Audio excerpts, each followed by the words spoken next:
Από την αρχή της καριέρας του μέχρι και σήμερα, ο Σάκης Ρουβάς έχει διαγράψει μεγάλη πορεία. Ο Μπάμπης μας την ξαναθυμίζει, δείχνοντας βήμα-βήμα τη μετάλλαξή του.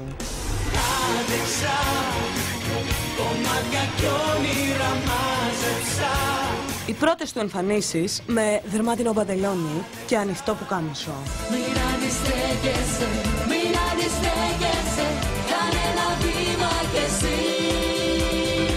Η αξέχαστη εμφάνισή του φορώντας φούστα.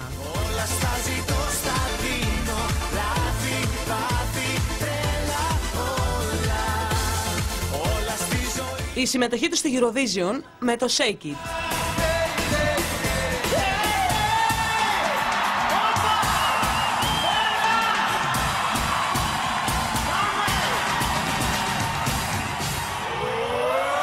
Και τέλος, ο Σάκης σε ρόλο παρουσιαστή του X Factor. Είμαστε έτοιμοι.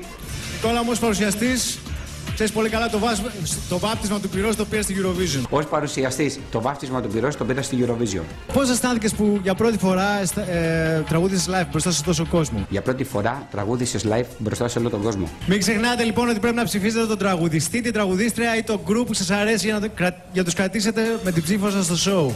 Σημειώστε το τηλέφωνο που θα δείτε αυτή τη στιγμή στην οθόνη. Δεν έχετε παρά να το ψηφίσετε μόλις ανοίξουν οι τηλεφωνικές μας γραμμές στο τέλος του διαγωνισμού. Που μπορείτε να καλέσετε μόλις ανοίξουν οι γραμμές. Καλά, Μπαμπή, το ξεπέρασες το Σάκη Ρουβά στην παρουσίαση. 3012 και επόμενη είσαι εσύ.